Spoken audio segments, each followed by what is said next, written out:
Yo, what is going on, my YouTube people? 2099 back here with another video, and in today's video we're going to be previewing and predicting the 2023-2024 UEFA Champions League group stages. So we're going to go through the groups and we're going to be previewing and talking about them. If you guys are new to the channel, please make sure to smash that like button, subscribe to the channel as well. It really does help me. All my socials will be down in the description for you guys to check out, and without further ado, let's get started. Alright, so for Group A we've got Bayern Munich, Manchester United, FC Copenhagen from Denmark, and Galatasaray. A very intriguing group, to be completely honest. I'm a Bayern fan, and I actually am very happy with this group. Despite getting Manchester United, which, you know, is a big team in general, I think it is a relatively easy group for Bayern Munich. Now, the prediction I will go with is I think Bayern are going to be first, I think United are going to be second, and third, I think it's going to be Galatasaray. But, you know, with teams like Copenhagen, you never really know. They can put on a fight and surprise, you know, the world, so they might as well finish third if they really do play well. You never really know about. That's going to be my prediction. Bayern Munich, United, Copenhagen, and Galatasaray.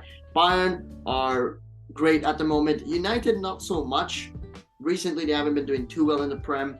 Galatasaray, which we all know, their fans and just the atmosphere when you're playing there, it's tough for every team. And Copenhagen, don't know much about them, but like I said, if they do put on a fight, then they can definitely put on a show for the world. For Group B, we have gotten Sevilla, Arsenal, we're back after a very long time, PSV, and RC Lens. Now, I did a video on RC Lens a few months ago, you know, describing just how good they were in the league last season. Despite finishing second, I don't think they're going to do as good this year, simply because they've lost all their good players. They don't have their Luis Openda, their great striker. They don't have their Seko Fofana anymore. All these players are gone, so it's going to be tough for them to compete, in my opinion. But at least it's good for the fans to finally see their team, you know, lost, getting in the Champions League. That is something that the fans may have never even saw coming ever in their lives, but there they are. At least they're in the Champions League.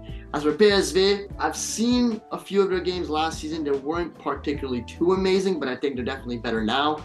Then we've got Arsenal and Sevilla, which I think are the two favorites. So I'm gonna put Arsenal first. I trust them enough to be first. I hope they are first. This should be a relatively easy group for them too, with the way they've been playing recently and last year as well. I'll put Sevilla second, the winners of the Europa League, and I'm going to be putting PSV third and Lens fourth. We're going to go with Group C here with Napoli, Real Madrid, SC Braga, which is a very underrated team, and Union Berlin. I made a video on them similarly last year or a few months ago, talking about just how good they are. And I will go with Real Madrid being first, although with all the injuries, actually, should I put them first? I don't know if I want to go first, but Real Madrid, they're the kings of the UCL. They always manage to get out of it. You know what? I'm going to stick to the regular, and I'll put Real Madrid first. I'll put Napoli second. That might be a very bad move. They might actually end up being first, Napoli, but I'll go with Real Madrid first, and then I'll put Union Berlin at third, and I'll put Braga at fourth. But like I said, Braga are a very underrated team.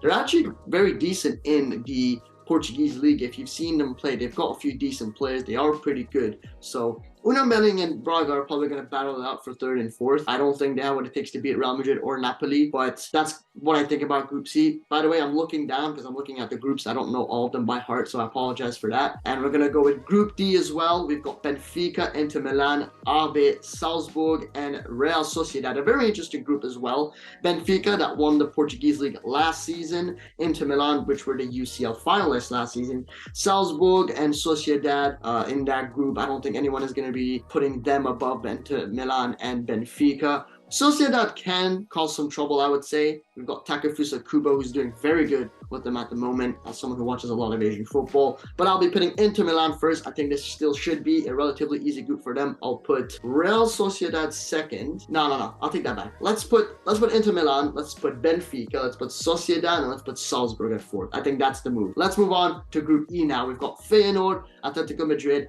Lazio, and Celtic. Feyenoord, that was just amazing last season. I think they've lost that little bit of spark. I don't think they'll be the team that they were last season, but I think they can put up a fight. I think everyone's expecting Atletico Madrid, especially with the form they've been on recently. Yeah, I'll definitely put Atletico Madrid first. I think people are going to put Lazio. I'm actually going to put Feyenoord second. I'll put Lazio third. I'll put Celtic fourth. Celtic, with them being in the Champions League recently, they haven't been too great either, but it's just that the Scottish League, compared to the other leagues in the world, are just, it's just not the same level. It's way too low, I would say at least. Is that the problem with Celtic is that they play in a relatively low league. The Scottish League is not particularly that great compared to the other leagues in Europe. So I just don't think they have what it takes. They've got a few good players, you know, Alistair Johnson, Kyogo Furuhashi, Leo Hatate, all these guys, fantastic players. But can they come up against teams like Atletico Madrid, Lazio, and even Feyenoord and try to compete? That's something I'm not so sure of. Group F, for a lot, that is the best group, and for me as well. We've got Paris Saint-Germain, Borussia Dortmund, AC Milan, and Newcastle. I'm very excited to see Newcastle in the UCL with all the transfers, with this whole takeover situation. I'm very excited to see what they're going to do. AC Milan, that just lost out on Iranian striker Mehdi Taremi, think they're going to struggle in attack because they've got Giroud and Okafor. I think they loaned out their youngster. So I'm not sure what's going to be the plan for them. Borussia Dortmund, they just signed Nicolas Füllkrug. Other than that, they haven't looked very good, to be completely honest. And we got Paris Saint-Germain. So I'm going to put Paris first. I'm going to put Newcastle second. I know it's a shock. And I'll put, I don't know who is it going to be between Milan and Borussia Dortmund. The thing with Borussia Dortmund is that they really haven't been good at all. I'll put Milan third and I'll put Borussia Dortmund fourth. But the thing is, people are going to think I'm being biased because I'm a Bayern fan, but I watch the Bundesliga day in, day out. And I think even Dortmund fans can agree that they simply have not been great. We got Group G, Manchester City, Leipzig, we've got Red Star Belgrade and Young Boys. I think it's quite self-explanatory how the group is going to go. City, Leipzig, and then Red Star Belgrade and Young Boys are going to battle it out. I think it's a very easy group for City and Leipzig. I think they got off very, very lightly. I think their fans are going to be enjoying this group. Not much to say for this group. I don't think there's going to be like a shock or anything surprising. I'm expecting City and Leipzig to absolutely smash the two other teams. Group H, we've got Barcelona, FC Porto, Shakhtar, and Antwerp. Again, a group in which Barcelona fans and Porto fans are going to be licking their fingers off of because it's just easy for them, really. I mean, no disrespect to Shakhtar and Antwerp. Antwerp that recently beat Athens to reach this UCL campaign. They've been very good as well. Maybe the team I can see kind of being beaten is Porto. I don't see Barcelona being beaten by Shakhtar and Antwerp. The only team that can really cause problem here is Porto. But with Porto, they're a very shaky team. I've been watching them a lot because of Iranian striker Mehdi Taremi, and they're just a very weird team to watch. They do win their games, but it always ends in very fashionable ways. It's hard to say. So that's what I think about this group stage in the UCL. Let me know what you guys think down in the comment section down below. Do you agree with my predictions and preview? Do you guys think just give me a shock of the tournament? And you guys think there's going to be a team that's going to go all the way? Let me know down in the comment section down below. Like and subscribe. It helps the video a ton. Join all my socials down in the description for you guys to check out. And I will be seeing you guys in the next one. Peace. Damn, I'm on red alert. Else you went up in the dirt.